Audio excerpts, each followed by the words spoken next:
Bien amigos, vamos a empezar la programación de PLC del S7200 de Siemens, para lo cual vamos a necesitar, en el caso de nosotros tenemos el software, el TIA Portal, la versión 15. Vamos a hacer doble clic. Bien, ahí tenemos ya el PLC, esta es la primera ventana que nos carga. Vamos a crear, ¿no?, nuestro primer ejercicio, entonces sería un arranque directo. Vamos a empezar con algo sencillo, ¿ya? Un arranque entonces directo. Podemos guardar de repente en alguna carpeta en particular esto.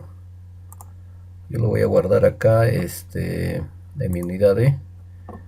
Voy a crear una carpeta que se llama S7200. Y bueno, lo voy a guardar y creamos. Bien, entonces esta es la siguiente ventana al que accedemos. Acá lo que vamos a hacer es, como en todo programa para programar PLC, lo primero que hay que hacer es hay que identificar el dispositivo, ¿ya? Ya sea en Allen Bradley, Schneider o en este caso Siemens. Hay que tener claro con qué tipo de PLC vamos a trabajar, ¿no? En este caso decíamos que vamos a trabajar con el 1200, pero el 1200, como ven, tiene varias CPUs. Tiene el 1211, que es la versión más básica, el 1212, el 1214, el 1215, el 1217. En particular, el 1215, el 1217 se caracterizan por tener, aparte de tener entradas analógicas, también vienen ya incorporadas con salidas analógicas. Lo que no ocurre con los demás PLCs, ¿no? Nosotros vamos a utilizar en particular el 1214 ACDC Relay. Ahora, acá tenemos varias series. Tenemos la serie 30, 31 y 40. Esto, por ejemplo, yo tengo acá un ejercicio justos que estoy elaborando que corresponde a esto. Este es el PLC S7200. En esta parte central aparece justamente la CPU, dice 1214 ACDC Relay. Y en esta parte de acá, debajo de los LEDs de estado de las salidas, está justamente esta serie, ¿no? Acá no sé si puede ver, pero antes del guión aparece un 30, ¿ya? Si fuera el caso, nosotros tendríamos que elegir esta serie 30. Pero también es verdad de que, por ejemplo, la serie 30, 31 del 1200 no se puede simular, ¿no? Con la que ya se puede simular es esta con esta serie 40. Entonces, esta es la que vamos a utilizar nosotros para nuestro proyecto. Muy bien, entonces ya tenemos ahí nuestro PLC cargado. En el caso si tuviera nuestro PLC, por ejemplo, si tuviera como el caso que tenemos acá en el ejercicio que le he propuesto, tiene una pequeña tarjeta en la parte central. En este caso particular es un módulo de salida, es una Q, como se puede ver acá. Entonces, si fuera el caso, nosotros vamos a tener que insertar, en este caso es una signal board, ¿ya? Elegimos entonces esto y podríamos ir arrastrando donde corresponde a este módulo, ¿no? Como ven, este tipo de PLCs, si bien cierto son PLCs compactos, pero también nos permite en alguna medida poder agregarle o quitarle, en este caso, módulos. Vamos a empezar entonces con la programación. Nos vamos a bloque de programa, vamos al main. Ahí está cargando el main. Bien, entonces para programar el PLC vamos a primero tener la claridad siguiente, ¿no? Nosotros, como electricistas, siempre empezamos a hacer lo que conocemos automatismo, pero utilizando la lógica cableada, y en la cual siempre hemos tenido la claridad de que hay un circuito de fuerza y hay un circuito de mando. En este caso podemos observar, por ejemplo, nuestro circuito de fuerza Q1, que es nuestro contactor trifásico, nuestro interruptor termomagnético. K1 es justamente el contactor principal, el que va a permitir que accione o no nuestro motor. Y F2 vendría a ser nuestro relé térmico. En nuestro circuito de mando tenemos en este caso también un ITM de un solo contacto, que es el que nos va a permitir conectar y desconectar exclusivamente nuestro circuito, en este caso de mando, ¿no? Es Q2, F2 viene a ser el contacto auxiliar relé, así que si ocurriera alguna falla por sobrecarga o una caída de una la fase, inmediatamente F2 actuaría, ¿no? Abriendo su contacto y cerrando el otro, ¿no? S1 es el pulsador en este caso de paro, S2 el de marcha y K1 viene a ser la bobina del contactor que nos va a permitir pues accionar el contactor en este caso principal para que arranque el motor. Tenemos también dos lámparas, una H1 y una H2, por ejemplo en este caso. H1 es la lámpara de marcha normal, de funcionamiento normal, y H2 viene a ser la lámpara sobrecarga o para emergencia, ¿no? El primer paso entonces para migrar de estos esquemas eléctricos a ladder, por ejemplo, al diagrama de contactos, es recomendable hacer una lista de ordenamiento. Entonces decir lo siguiente, ¿no? F2 es un relé térmico, describirlo, todos los detalles y finalmente decirle en qué posición de la entrada se va a ubicar este contacto auxiliar, ¿no? S1, que va a ser el pulsador de paro, en qué posición de las entradas se va a ubicar. En este caso, mira, hemos puesto relé térmico I00. ¿Qué significa esto? O sea, es tener claridad del diagrama de conexiones final que va a tener en este caso nuestro PLC, ¿no? Si yo, por ejemplo, observo acá el PLC que tengo acá yo, en el ejemplo que estamos haciendo, puedo ver primero de que todas las entradas están conectadas a una fuente de DC, es una fuente auxiliar que tiene todo PLC, en este caso el S7200 también tiene L más y M, se puede observar acá. Entonces estamos viendo que las entradas también tienen un punto común, 1M, y estamos haciendo la conexión entonces en función a estos 24 voltios de DC que tiene el propio PLC, ¿no? Podemos observar que F2, por ejemplo, que es el contacto auxiliar de nuestro relé, ahora se va a ubicar en la entrada 0, punto 0, ¿no? Y el S1, que es el pulsador de paro, en el punto 1, y el S2, que es el pulsador de marcha, en el punto 2. O sea, mira, estamos ubicando entonces ya entradas específicas. Si nosotros vemos la salida, por ejemplo, podemos ver que la salida funciona directamente con 220 voltios, con la misma alimentación de PLC le hemos puesto en este caso. Aunque se recomienda, dice que el PLC debiera funcionar con una tensión estabilizada y se podría tener una tensión de 220, podría ser, para todo el circuito, en este caso de mando, ¿no?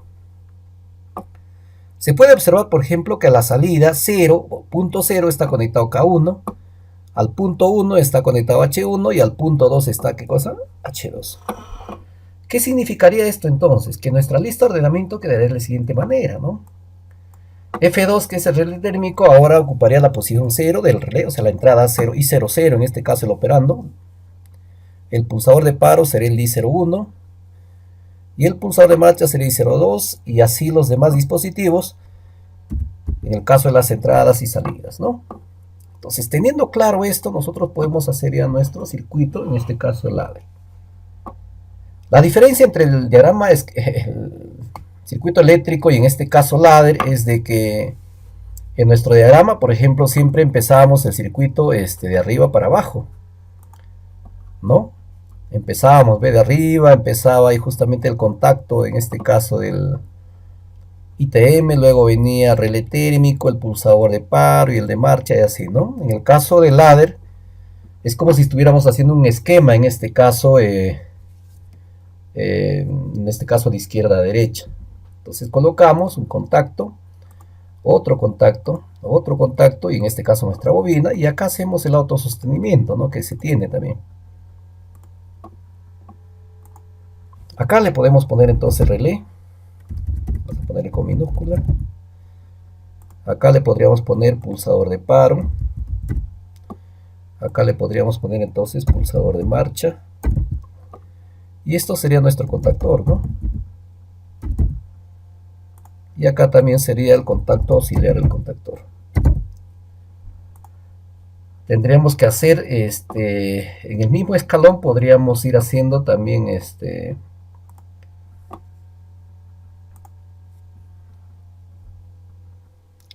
este caso sería nuestro contactor. que active una salida, en este caso sería la lámpara de marcha, ¿no? De acuerdo a nuestra lista de ordenamiento, lámpara de marcha, y la otra sería la lámpara que goza de sobrecarga, ¿no? Entonces habría otro contacto ahí.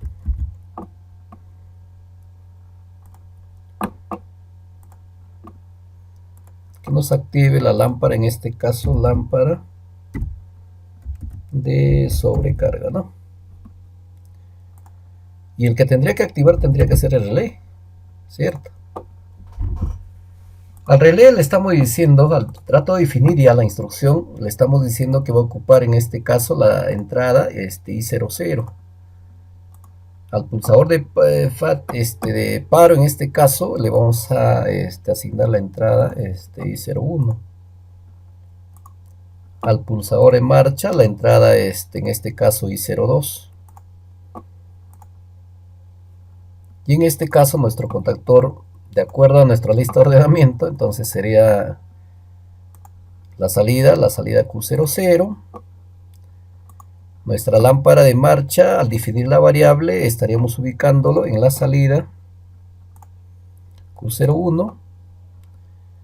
Y a nuestra lámpara de sobrecarga estaríamos ubicando entonces en la salida Q02, ¿no? Ahora, este tema de por qué le ponemos abierto, por ejemplo, al relé y al pulsador de paro, es porque, si bien cierto, estamos utilizando ya contactos cerrados, y ni bien se inicia el funcionamiento del PLC, van a estar en este caso ya activos, ¿no? Entonces en acá tendríamos que programar como un contacto, en este caso, cerrado. Entonces, teniendo ya todo esta particularidad hecho el circuito, podemos empezar a hacer la simulación. Pero para hacer la simulación, por ejemplo, hay dos alternativas. Una es utilizando el PLC Sim, que es la que vamos a hacer ahorita. Entonces seleccionamos acá en el árbol de proyectos el PLC. Primero compilamos para ver a ver si ha quedado bien nuestro programa. Ahí estamos compilando. Y acá en la parte inferior podemos ver de que dice que no tiene ningún error, ¿no? Hay una advertencia, pero cero errores. Eso quiere decir entonces que ya nuestro PLC podemos simularlo. Entonces vamos a hacer clic acá en la barra de herramientas donde dice iniciar simulación. Aceptamos. Y empezamos con el proceso de carga de nuestro PLC, ¿no? Le decimos cargar entonces. Y se puede ver un detalle acá al lado superior izquierdo. Vemos ya que se ha abierto la pantalla, en este caso de la ventana del PLC Sim, que es el que nos va a permitir hacer justamente la simulación de este PLC, ¿no? Ahí estamos haciendo la carga. Acá le decimos que arranque todos los módulos que tenemos incorporados en el PLC. Finalizamos. Y ahora vamos a hacer la simulación respectiva. En el caso de la simulación, por ejemplo, tenemos necesariamente abrir, en este caso, el PLC Sim. Ahí estamos abriéndolo. Una vez que está abierto, vamos a tener que crear el proyecto. Creamos. Muy bien, entonces ya tenemos acá ya el PLC Sim. Acá en nuestro 1200 podemos ir activando la observación, acá haciendo clic acá en este pequeño icono.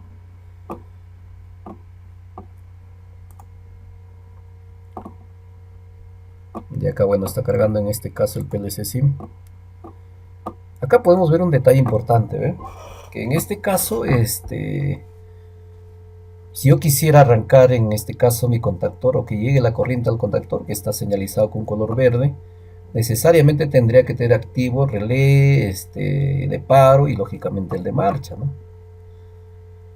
Bueno, y en este caso esto va a ocurrir porque en la realidad nosotros, al hacer la conexión, ya al energizar el circuito, pues ya vamos a tener la entrada I00 activa y la entrada I01. O sea, significa esto que en nuestro PLC estos dos contactos ya estarían cerrados, o sea, y solamente habría que esperar que cierre el pulsador, en este caso de marcha, ¿no? Muy bien, entonces tenemos acá la tabla simulación. Ahí tenemos la tabla de simulación. Necesitamos, por ejemplo, tener activos relé. Necesitamos también, por ejemplo, el de paro. Necesitamos también el de marcha. ¿Ve? ¿De acuerdo? Entonces ya teniendo todo esto, podemos proceder a hacer la simulación. Vamos a un poquito contraer esto. Vamos a...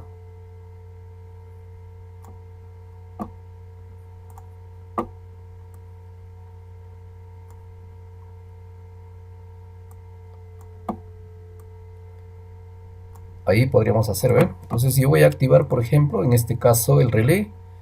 Y voy a tener activo en este caso el pulsador de paro. Entonces si yo, por ejemplo, activo y desactivo en este caso el pulsador de marcha, ven ya que el circuito está energizado. Mi lámpara de marcha está activo y mi relé, bueno, en este caso está desconectado, ¿no? Si por alguna circunstancia, por ejemplo, el relé, por ejemplo, activaría en ese instante por una sobrecarga o una caída de la fase, entonces ocurriría este fenómeno, ¿ven? El circuito se desconecta, por lo tanto mi motor estaría parado y estaría activo en este caso mi lámpara, ¿qué cosa de? Sobrecarga, ¿no? Entonces de esta manera se hace la simulación en este caso del PLC S7200.